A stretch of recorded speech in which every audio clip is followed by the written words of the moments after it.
Welcome. I'm going to do a quick intro of Zach, our guest speaker for today. He is a man of incredible discipline and conviction in what he does for his clients. I mean, he is working here, busting ass every weekend, putting in that work. I mean, you would think by what he's achieved and how he's able to talk about what he does, he's been doing it for 15 years. And the progress he's been able to make in such a short period of time, just over the last couple of years, is incredible. I mean, he's went from workshops all the way from Las Vegas to South Africa just to get some small amount of information that he can bring to you, condense, and then provide to you today. So give him your full attention, full respect, and please welcome Zach Siegel. Thanks, Will. Hey guys, thank you everybody for coming today. I'm gonna go through a quick presentation that I've gone through, plenty of times. It basically is going to give you the general knowledge that you need in order to succeed when it comes to getting business funding. Make sure that you're not getting ripped off. Make sure that you're getting the right program for where you're at and what your use of funds is gonna be. And just overall demystifying business loans, because there's so much information out there online that people can make assumptions on what might be right, what might be wrong, but at the end of the day, there is no gray area. There are correct programs and there are incorrect programs for the use of funds, the credit box, the time in business, and the industry type. So let's get into it. All right, so 8 in 10 small business owners, they struggle with cash flow. About 80% of small businesses fail within their first 5 years because of cash flow issues. Banks out there, traditional lenders, reject like 65% of business loan applications. And that 35% that they accept, the majority of those are 7-figure, 8-figure companies with net profitability, good time in business, collateral, and just a lot of things that not every entrepreneur and operator has access to immediately, right? So banks are out there rejecting the majority of small business loan applicants that actually need it. And knowing what else is out there in terms of creative financing and alternative financing to get you to that summit of being able to qualify for the more traditional loans, it changes everything. What you're gonna learn today: why funding is hard for small businesses, how business credit works and why it matters, funding options for every stage of growth, what to look for in a good lending partner, and how to secure funding right now. Like, we're here to take action, right? We're not here to, learn. Sure, maybe we're here to learn, but eventually we should want to take action on this. The lending landscape. So capital is very difficult to get, like I was saying, because banks are gonna want credit, collateral, and cash flow. That's what's known as the 3 C's of funding. So banks want you to have high credit, great, robust history, lots of accounts that you've had open for a long time. And they also want you to have some sort of asset, like a property or hundreds of thousands of dollars worth of equipment, in order for them to put a lien on that asset in the case of a default on their loan. And then they also want you to have cash flow, which is net profitability. And the majority of small business owners in their first 2 years, they're not really reporting too much of a net profit because their profit is being poured back into and invested back into their business. Wouldn't you guys agree? Right, except for Amit, of course. Then there are investors, people that dilute the shares that you own in the company. Sure, it's nice to have somebody that believes in you that enough to give you $50,000 or $100,000 for a 10 or 25% equity stake, but equity lasts forever. Debt is temporary. Online lenders, the majority of them only have 1 or 2 programs, and these programs are usually shorter term, high interest programs. And all business lenders are basically limited to 1 or 2 programs. So business owners are left confused without funding. And that's where Small Biz Heroes comes in. The best, then there are professional capital advisors. So capital advisors do not work for the direct lender. Our fiduciary responsibility is to the client, is to the entrepreneur, and is to the borrower. We understand which lenders fund what deals, which industry types, which credit boxes, and we know how to make these lenders compete for our client's business. So we'll take approvals from lender A and B, and then we'll take it to lender C, who also shows interest in funding your business, and we'll be like, all right, lender C, you gotta beat lender A and B or you're out. And then we will go back and forth amongst the top 2 to 3 lenders that are a good fit for your business and where it's at, until our client gets the absolute lowest rate and best term possible for them. And we're out here educating clients on what is available now and in the future. Not only are we thinking about what it is we're going to do for this transaction, but we want to build up your fundability for the next one.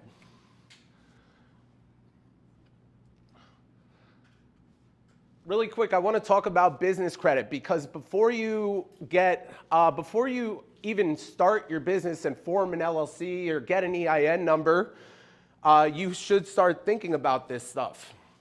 And I want to talk about it before we get into the types of loan programs, because it's important and it's very small, nuanced things that you need to do in order to set up your fundability foundation correctly. But these small, nuanced things can mean the difference between an approval and a decline. Keep business credit and keep business and personal expenses separate. Keep your business credit and personal credit separate. Know that they are 2 different things, and both of them are important. When you are opening your entity, these things are very important, because when you go to apply for financing, they are what make you look legit on paper.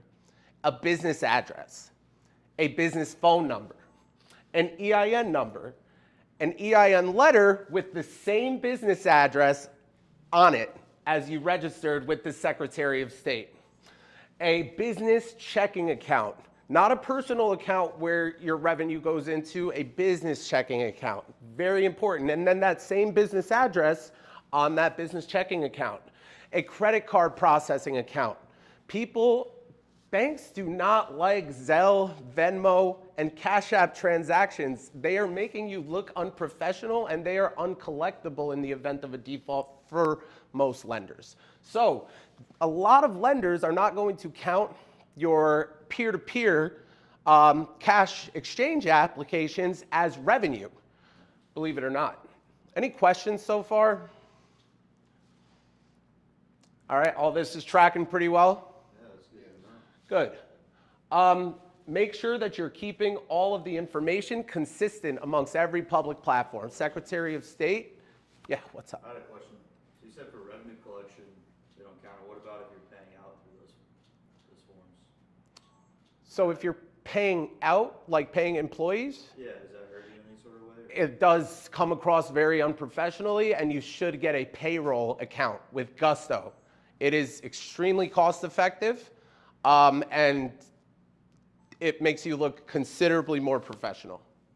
Even more than Zelle, you're saying? Yes, absolutely. Absolutely. And merchant processor, you can use QuickBooks. If you're in a high-risk industry, you could use a company called Seamless Checks. You could come to Small Biz Heroes, and we'll make a recommendation for you, and we'll make a recommendation for you to accept credit cards through a platform that's going to, approve you and give you a low processing rate. And then once all of your stuff is consistent and you've checked it amongst the business credit bureaus, Dun & Bradstreet, Equifax, and Experian Business Credit, and you see the address is the same, okay? The phone number is the same, my business's name is listed the same, then you can start to build business credit. If everything on those platforms, Secretary of State, IRS, Dun & Bradstreet, Equifax, and Experian, has inconsistencies, you should absolutely dispute those inconsistencies before starting to build. because if you're building on an unsturdy foundation, then you're asking for things to collapse in the future and questions to arise and red flags to arise when you're filling out a loan application and applying. So once everything is consistent, start building business credit. And I'm going to show you some really great places where you can open up some trade lines on this next slide. Strong credit equals lower rates, better approvals, and strong business credit equals less personal liability. Here are some vendors that offer trade lines to businesses that report to the bureaus, because not every vendor that offers credit is going to report to Equifax, Experian, and Dun & Bradstreet. Some of them don't report at all. Some of them only report to one bureau. And you want to make sure as a business owner that you have trade lines that are reporting to all three bureaus, or one for that bureau and then another one for the other bureau. And basically you want to make sure that you have exposure to all three. Does that make sense, guys? All right, now I'm going to spend a little bit of time on this one because it's probably the most important slide in the deck. What the heck is out there, right? If I can't get a bank loan, which, let's be real, the majority of people, they simply can't. So what can I get? I can get, as a startup, I can get personal term loans. These are simple interest term loans offered by fintech companies like SoFi, Lightstream, Discover. And they usually go out anywhere from 3 to 5 years in terms of their length. But the cool thing about these personal fintech term loans is that they are simple interest term loans. Simple interest basically means that the earlier you pay them off, the more money you save, because there are no prepayment penalties. So these personal term loans are very simple to get. You just go online to a fintech lender that offers them, and you need income verification. If you are not showing that you're making $50K or more a year, then it is going to be difficult to get a substantial amount of capital to start your business. The minimum credit score that you need for personal term loan lenders with relatively decent rates is a 680 personal credit score. Okay, I'm going to go through the qualifications and the structure of each one of these programs now. Go ahead. So if you have, let's say, W-2 plus rental properties plus like a business, when they're taking a look at your credit score, are they only looking at the business credit score, or are they also looking at your personal credit score plus like your rental property might be an LLC, that's separate business too, and then you have your other business? That is a great question. They're looking at everything. Okay. They're looking at both, unless it is a program-specific lender. If it's a revenue-based financing lender, they're really looking more at your revenue, but they're still taking your personal credit, your business credit history, and the fact that you own assets in consideration, even if those assets are under another entity. Did that answer your question? Yes. Cool. The next way to secure fund, and also just to circle back on what Mitch just said, if you are a startup and you have collateral and you have W-2 income and you have a nice little savings of liquidity and you have experience in the field that you're looking to start a business in, you can qualify for a traditional bank SBA guaranteed startup loan. But you need to have a pristine file, collateral, liquidity, great credit, and experience. So for the best program to start a business, you need to have all 4 of those things, and also a lot of patience, because it is still going to be an extremely difficult application and funding process due to all the hoops that conventional lenders make you jump through in order to justify making the loan and making sure that they are not going to get fired by exposing the bank to risk. But with these programs, there are not that many hoops to jump through. These are the programs that Small Biz Hero specializes in. And we're able to stack these in a manner that gets you a lot more money than if you were to try and do it on your own, because we know which lenders are inquiry sensitive. We know which lenders are going to give you the best terms up front, and then who to fund with next, all within a 1-month period of time, so that Peter doesn't know that you just got money from Paul in order for you to get as much money as possible. However, if you're not looking for, the max amount, there's no need to pay a capital advisor. You can go online and find these personal loan companies yourself, or you can go to banks like Chase, US Bank, and get these 0% APR credit cards yourself as well. But if you're looking to get the maximum leverage, working with a capital advisory firm like ours would be your best bet.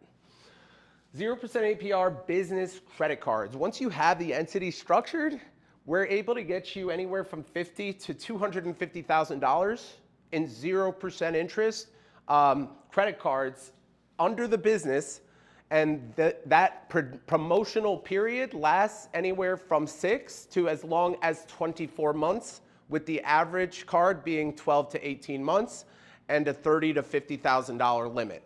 In order to qualify for this program, you do need at least 2 years of credit history of you taking credit and paying it back efficiently. And also you'll need a 700 credit score, and preferably the highest limit on one of your existing cards will need to be $5,000 or above in order to hit that $50,000 in funding mark that we require. But if you're not there yet, don't worry about it. You gotta start somewhere. Get a credit card and start using it every single month.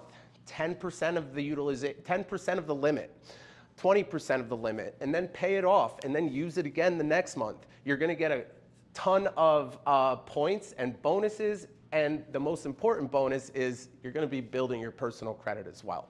And that personal credit building is going to lead to more leverage for you.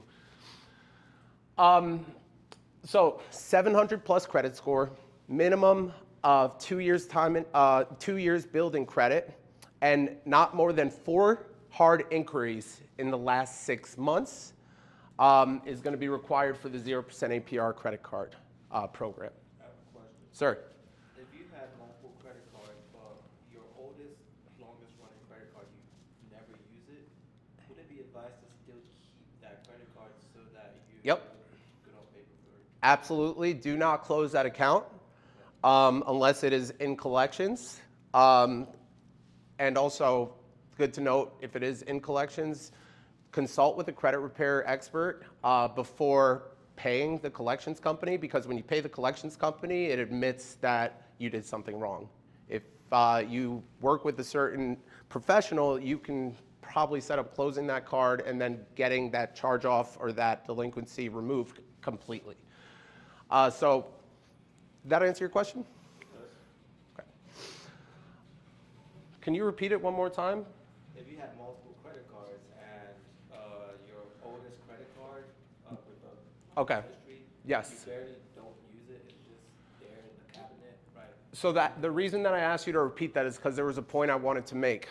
You don't want to close your old accounts that you don't use. That makes you look more seasoned to lenders. Even if you're not using it, the fact that you've had an account in a positive status for 10 years, 5 years, 15 years, whatever it might be, that's a good look. So don't close your accounts if they are in a positive status, okay? Another way to get startup funding, creative way, is to take out a home equity line of credit if you own your home and it has equity in it.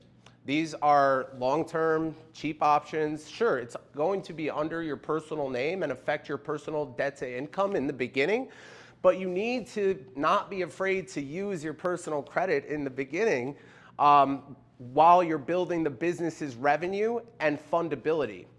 Then you can transfer things from your personal into your business once the business actually has traction. Make sense? For the home equity line of credit program, you need to have at least a 650 credit score is what they're going to be looking for, and most HELOC lenders will go up to 90% combined loan to value. So if you have $1 million house that has a value of $1 million and your mortgage is a $500,000 balance, if you qualify for the top combined loan to value on a HELOC, you'll qualify for, anybody know? $400,000 on the HELOC, because you already have that $500,000 balance, and then that's 90% combined loan to value. SBA startups we talked about. We need 700 plus credit, collateral, experience in the industry, and at least 10% of what it is that you're asking for in the loan in order to secure the loan. You need to have projections, pro forma projections, anywhere from 2 to 5 years, depending on which bank it is that you're working with. You need to also have a very thorough business plan, a resume, and a personal financial statement showing the liquidity, as well as bank statements that truly show the liquidity. Oh, there's the money, right? Rob's, a rollover as business startup. If you have a 401k or an IRA that has $30,000 or more in it, you can roll that money over into a C Corp and actually take a loan out against your retirement account. That program is one that we don't really do a lot of, but if you do have those assets available to you in an investment account, I'm looking at you,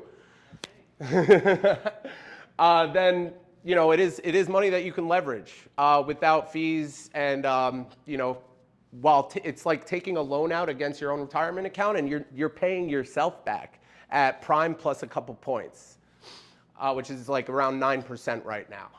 Prime is like 6.75, I think, and if you add a couple points, that's where you're at, 8.75. And then as a startup, you can also access vendor trade lines. Remember, Uline, Grainger, Quill, office supply companies. And this is not capital per se, but it is credit. It is stuff that your business might be able to leverage, right? Now we're gonna move on to growing businesses. What's up, True? Question. So if I have a credit card, I'm putting business expenses on it, paying it off each month, is that going towards business credit, or you need all these things lined up for it to? That's a great question. There's a couple of answers. The first one is it depends on what creditor. Are they a creditor that reports to the business credit bureaus? For example, Amex doesn't report to business credit, right? So what you want to do is go on Dun & Bradstreet, Equifax, or Experian, and look at your reports for your business to see whether or not your credit accounts are getting reported. And you'll be able to see every single 30 days, if you're using it, that it is reporting to the credit bureaus and powers to be. Growing businesses. So when you got 1 year time in business, that's kind of when you can start to transfer away from the personal financing, even though these are usually business credit cards. These are under the business as well. SBA startup loan would be under the business too, okay? But it's kind of when you want to stray away from the more creative startup financing and into more of the alternative financing world. You're still not at the conventional financing world, but you're getting there. So that's when you can start to qualify for things like equipment financing. Let's say you're a construction company and you need a bobcat or a skid steer or a tractor or a trailer or a van, anything that doesn't fly or swim.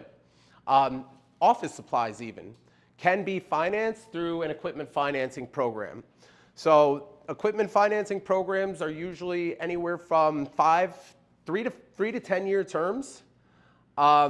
Low rates because it is secured by the equipment itself and collateralized by the equipment itself. And it allows you to get the equipment that you need, so you don't need to rent the equipment.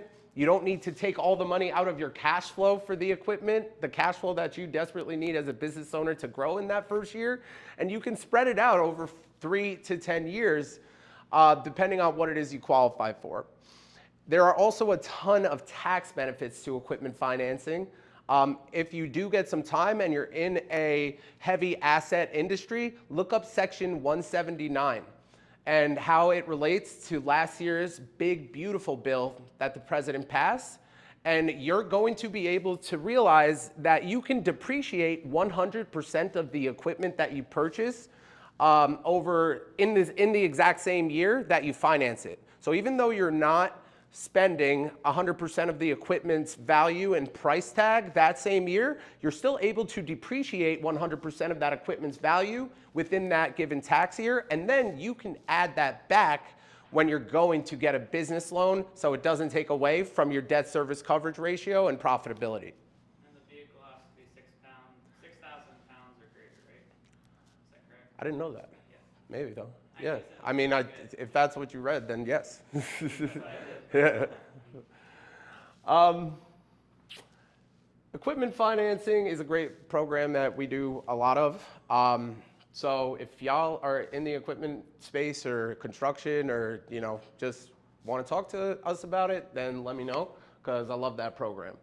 Merchant cash advances and revenue-based lines of credit. These are the bank statement loans, right? These are not actually technically loans. They are purchases of your future receivables. So based on your most recent 3 to 4 months or 3 to 6 months of business bank statements, a lender is going to look at your cash flow, your number of deposits, what's going in, what's coming out, how much money are you keeping in the bank, who your debtors are, who your clients are, is there a lot of client concentration, how many deposits are they making every month, is it credit cards, is it invoices or accounts receivables? And I made that seem a lot more complicated than it actually is.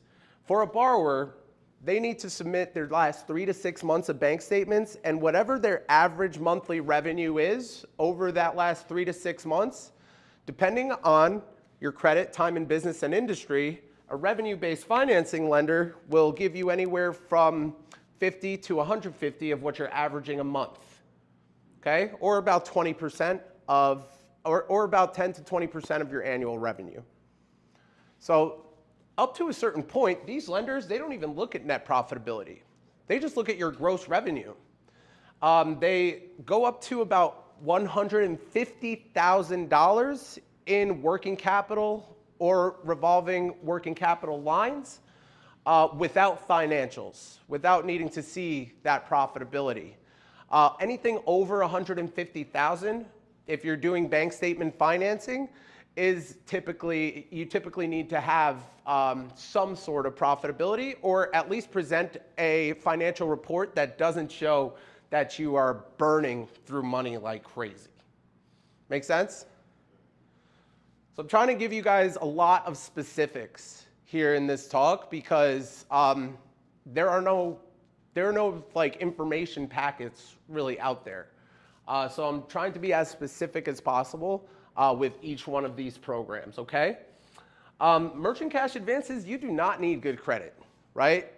It's a program that is used as a tool when you don't have good credit or you need money fast because they fund in as little as 24 hours. Because of that speed and because they are not credit-based, you will pay a premium for the product if you don't have the best credit score or the longest time in business.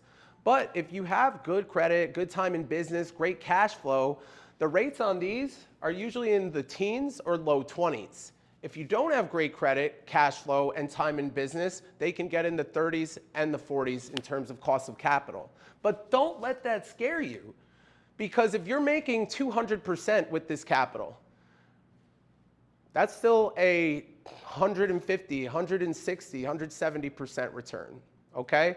So just because you need to pay a premium for certain capital structures, just know that that's not where you should want to live.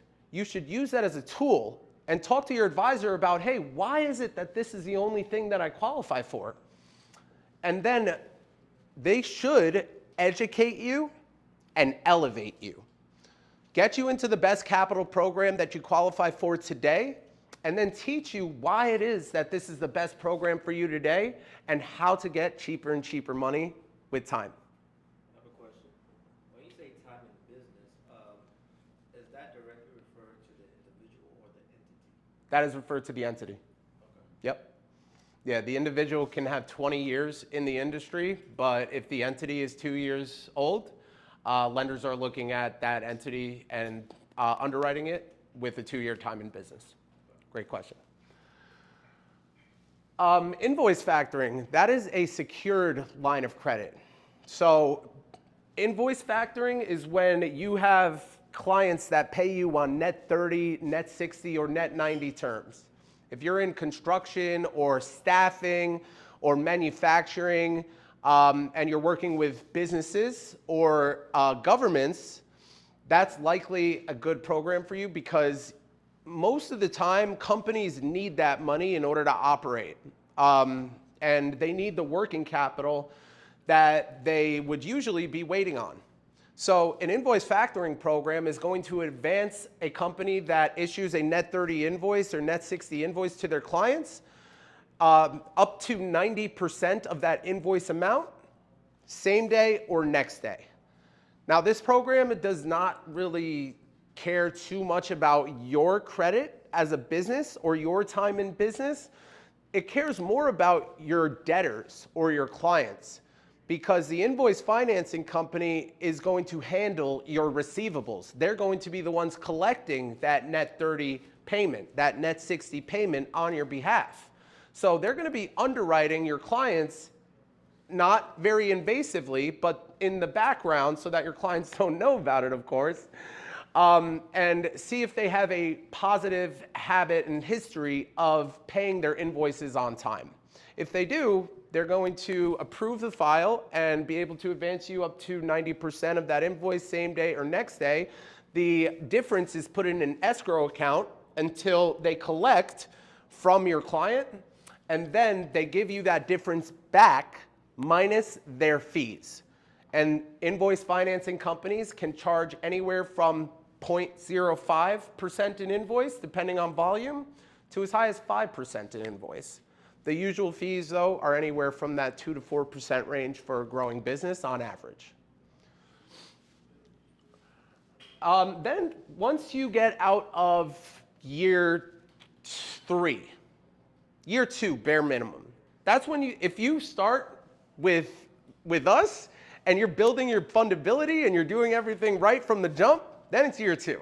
Right? If you're showing increasing net profitability on a year-over-year, quarter-over-quarter basis, you've got strong credit, you are showing strong cash flow, high average daily balances, you're building your fundability intentionally from the beginning, then it's year 2, right? But not a lot of people do that.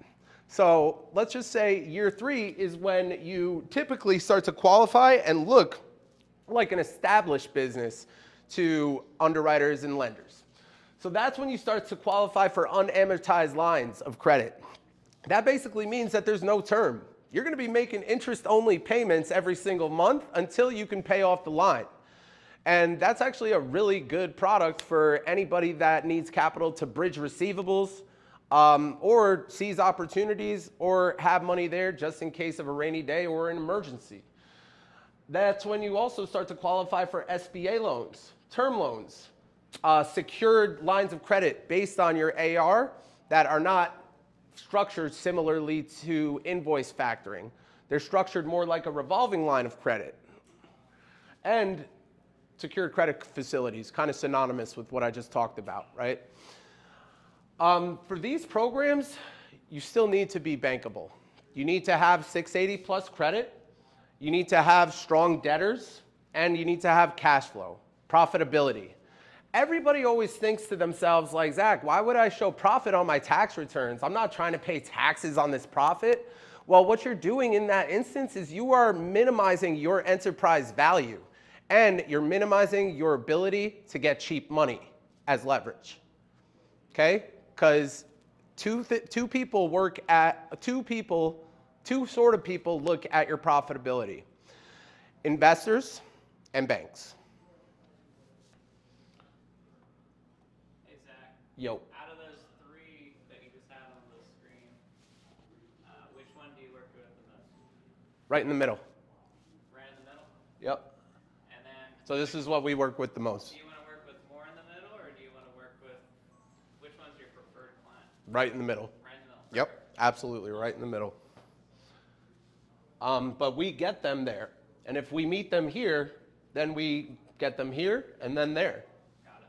We never want companies to live here. Capital is priced at a premium while you're growing. We want companies to graduate from here and go here. Understood? Yep. All right, a smarter way to build wealth.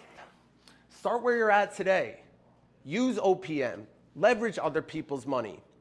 It doesn't matter if your credit is at a 600. Download a credit report and see why it's at a 600, and then see how you could get it to a better place.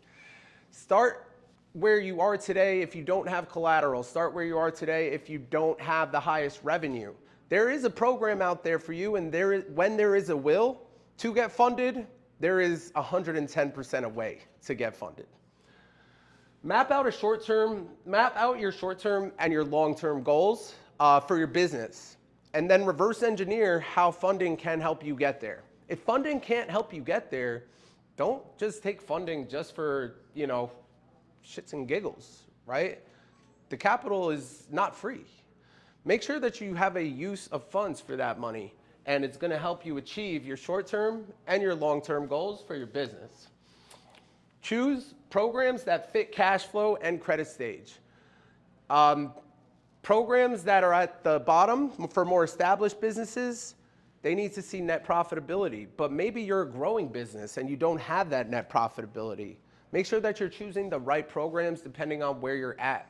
If you don't have the best credit, don't walk into Bank of America and expect them to say yes, right? Use a revenue-based financing or a merchant cash advance program, get into credit repair, and then elevate yourself so that you can qualify for that program, right? Clean your credit up, and then make sure that if you are using a bridge loan like an MCA, that you have a use of funds that is going to produce a return on investment that is higher than the cost of that capital. Because if you don't, that's how you get in trouble. And then you just keep graduating to better terms over time.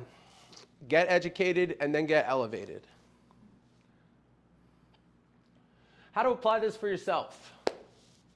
Learn how credit and cash flow impact approvals. That's what we've been doing all day today.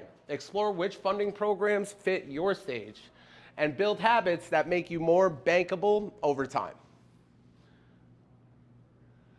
This is the hero's journey to capital. You start where you're at, you build the foundation using the capital that you qualify for depending on where you're at. Then you access more working capital using the revenue that you built through this capital and this foundation. And then you can graduate to bank-ready funding because you are building your profitability here. Once you graduate to bank-ready funding, your margins get a lot wider, right, with using other people's money. And then that's when you can graduate to the summit. Business acquisitions, buying out your competitors, getting a building for your business through a SBA loan, and not needing to put any money down, and having the lowest down payments there are in case you do need to put money down. An SBA commercial real estate acquisition usually requires 10% down, but there are lots of lenders that will do it for zero money down if you've got really, really good cash flow. So when you get to the summit, things start to get really, really good. Money gets very cheap, and you can use that leverage to do a lot of big things. But Zach, I don't want to take out debt. Dave Ramsey told me not to. Well, he's a clown. Straight up, telling people not to buy things when you can't afford them is right? But there is a difference between good debt and bad debt. Okay, we're talking about ways to make more money by using other people's money. Dave Ramsey talks about ways that people screw themselves by getting into credit cards that they don't understand, right? He preys on people's ignorance and lack of due diligence, whereas we are trying to educate each other, educate others, and then elevate them and make sure that they are using debt as a tool, not a trap. Here are some companies that have used debt. A massive percentage of the biggest companies in the world were built with debt. Credit lines, equipment financing, SBA loans, supplier terms, or leverage financing at some point in their growth. Not because they were failing, because leverage accelerates growth when it's used correctly. Anybody know some companies, big companies, that have used debt to grow their business? Duke Energy. Tell me about it. I know just from a financial perspective for the employees or how we pay our contractors, we are directly tied with Bank of America, so we take out lines of credit. Boom. Probably the assets that we own to keep the company functioning year over year. Awesome. I didn't know that. That's really cool. I use Duke Energy. They're supplying us with the lights and electricity here. Apple. Apple still uses a lot of debt, but when they were first getting started, they used a $250K line of credit from Bank of America. FedEx relied heavily on debt financing. Starbucks, in order to open locations, they got extremely leveraged. Tesla used billions of dollars in debt facilities. Amazon used money from other people in order to build out their infrastructure and warehouses and real estate that they own to make them the conglomerate that they are today. Uber burned through massive leverage capital and debt-backed growth financing to dominate the market share, right? It's why they were so unprofitable for a little while, because they knew that if they grew at a very accelerated rate and then optimized for profitability, that they would get it. Because they had all of the market share at that point. So they took over the market. Sure, it leveraged them, but it got them the name and the credibility and the market share that they have today, right? Netflix famously used billions in debt to fund content production before becoming massively profitable. McDonald's, all of the real estate that McDonald's owns is what made McDonald's the biggest, most profitable company that it is, right? It's not the burgers, it's the real estate that they financed. And Walmart uses a ton of supplier trade lines. That's why Walmart is able to provide such low prices, is because they're getting it from their creditors and they are a volume-based company and they're able to sell that volume that they need and then pay their creditors back and still net a wide margin. Even franchises that we've been talking about. People think that these franchises are, safe companies. They usually grow with 0% credit cards, supplier terms, SBA loans, equipment financing, working capital, alternative financing, and bank lines. So it is a straight up myth that good businesses never borrow money. And it's usually pushed by people that don't understand business. Now, take my words at your own risk, right? I don't want you guys going out there and racking up a bunch of debt and being like, Zach, you told me to take out debt, okay? Make sure that you are being responsible, okay? Our mission is to teach people how to use capital responsibly. And the key is not avoiding debt. The key is using the right structure, matching the debt to your return on investment, having a good use of funds, and making sure that the money is producing you more money than what it costs. Next thing you need to do is simply start somewhere and build your foundation if it's not already built. Make sure that you guys are doing things that make you look credit worthy on paper, such as, like I said in the beginning of the presentation, consistent information, slowly building credit history, having history of taking out money and paying it back on time. And if you made some mistakes, don't worry. You're literally like 90% of the population. It's okay.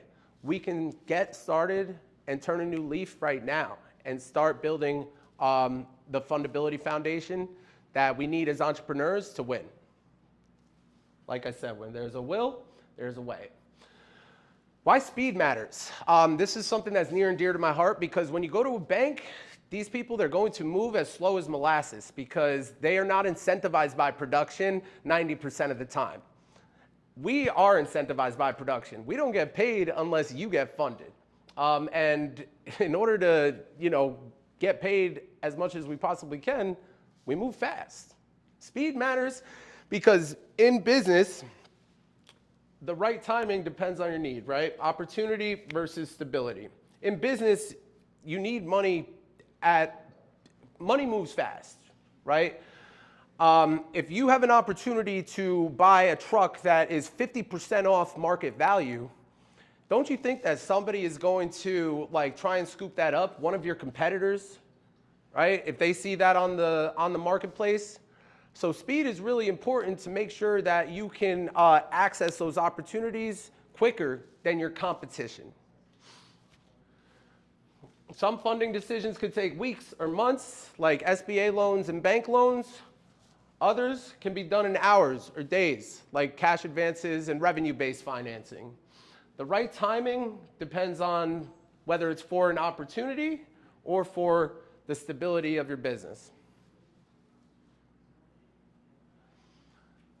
When you are going to want financing, feel free to do it on your own, but there is no reason for anybody in this room to do that, right? That's why Small Biz Heroes exists, to make sure that you're being guided into the right program at the right time, and then you're educated as well as elevated. But if you don't use us, that's fine. Just make sure they do these things. Do they offer multiple options, not just one? Do they answer the phone when you call? It's 2026 and most people don't. I personally think that is some baby food stuff. But do they answer the phone when you call? Business is important, and doing business with somebody that answers the phone or at least texts you, letting you know that they're going to get back to you, I think is extremely, extremely important. And that's why we make all of our employees know that day one, you need to be responsive. Do they educate you before funding you on what the product is that they're getting you into, what the timeline is, what the rates are, what the terms are, why it's the best product for you? Do they elevate you after funding into more bankable products if you don't already qualify for the more bankable products? Do they help you plan for long-term growth? And do they have good reviews online? Like, you know, there's a lot of scams in the lending industry. If they don't have an online presence, it's something that you should be wary of, okay? Here are our core values and why when you are choosing a lending partner, you know, we might be a good fit. We are honest, we are enduring, we are responsible, and we are optimistic. Meaning we have honest conversations about risk and opportunity. Even if it means that we're not going to get a deal done, we're going to make sure that you know everything about what it is that you qualify for and what it is that we're presenting you with, so that you can transparently make a decision that's best for you. We are enduring, meaning we offer solutions that are built to last and not just quick fixes. We do the hard work for you. We show up every single day and stay hard. We're responsible because getting capital for your business is something that's really, really important, right? So we're not just going to get you into a program that we're not sure about, because we understand that when we're getting capital for you, we're not only responsible for you and your business, but we're responsible for your employees, we're responsible for your partners, we're responsible for your clients. So this is important. And we're optimistic.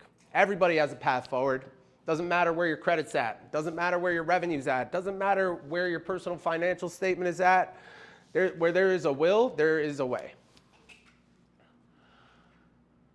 What should you do next? If you're a business owner, review your credit when you go home, guys. Review your collateral, your cash flow. Those are the 3 C's. Remember them: credit, collateral, cash flow. That's what lenders are going to look at. That's how your fundability is going to be assessed. And see what you qualify for 100% risk-free. If you are in B2B services, think of just one business that may potentially need a line of credit right now. And we will pay you if we get them funding just for making a simple introduction. We have a great partner program, and we are a partner-led firm. So if you're in B2B sales or in any sort of consulting or business brokering or merchant processing, any sort of position where you're talking to small, growing business owners, we want to work with you. And everybody, partners, business owners, and the like, start small. Get started. One smart move today, whether that be looking at your credit report and seeing what it is that you need to dispute, or opening a new credit line so that you can start building a more robust history, is a smart move that builds momentum, and then that momentum turns into traction, and that traction turns into better access to capital. Scan that, and that's how you can get in touch with us.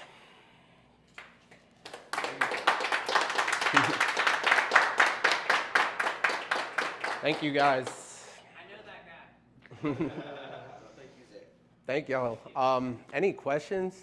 Just open up the floor for a little bit. I hope that y'all learned a decent amount of stuff that you can take into your careers, your entrepreneurial journeys. But do we have any clarifications that need to be made? Anything like that? So you're saying the summit is acquiring, so are SBA loans a good avenue for acquiring businesses, you're saying, but you just kind of need this whole stack of before banks would either lend to you or just before it would make sense for them to lend to you? No, you don't need to do all those things to get approved for business acquisition loans, believe it or not. You actually need to be acquiring a business that actually cash flows first. So the first thing that banks look at when you're going to acquire a business is the cash flow of the business that you're buying. And I know this is important to you as well. So they're going to look at 3 years of business tax returns for that business. If the business does not have 3 years' time in business, they are going to be skeptical immediately, because why is that owner selling a business that they just started? So any bank or lender is going to need 3 years of that business's tax returns, the most recent year end of financials for that business, as well as the most recent interim year to date of financials for that business. So that would include a profit and loss and a balance sheet. And as an operator, you should be looking at these things before writing a letter of intent. If you do require a letter of intent in order to get those things, then you write one and then you look at the financials. So a LOI, or a letter of intent, is essentially a letter that states that you're interested in buying the business. And you use that to get the owner to divulge their financials so you can review it. And then a bank is going to review it and tell you whether or not it is going to cash flow enough to support a loan payment if they lend to you to buy the business.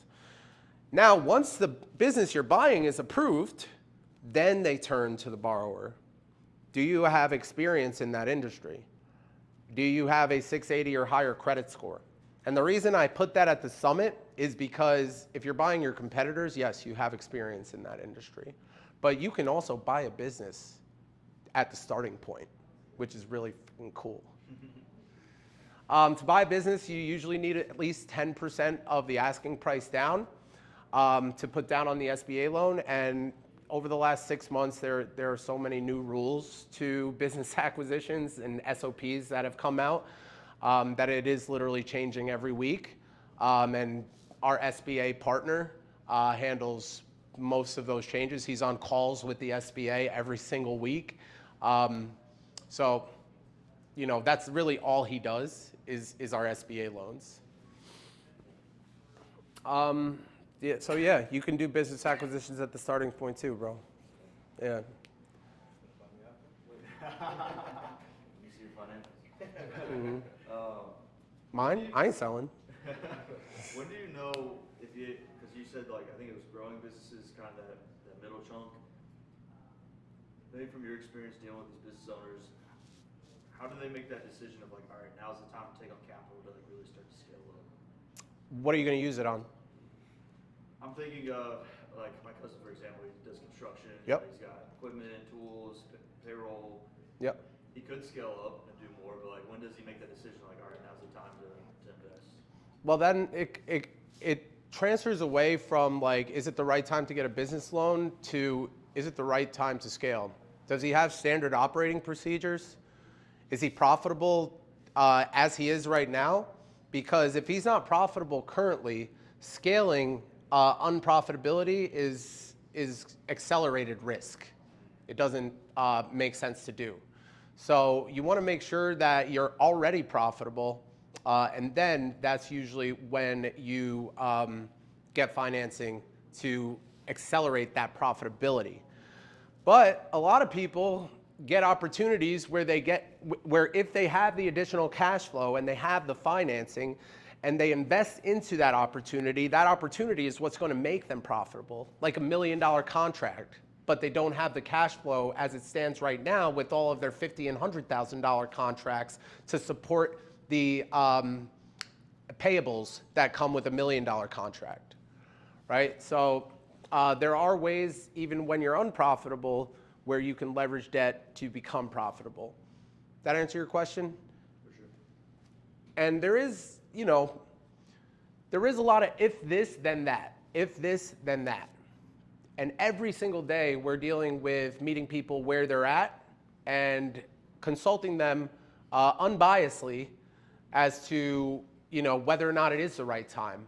And if it is, which program is going to be the best fit for them. Thank you. For sure. Cool. Thanks for coming, guys.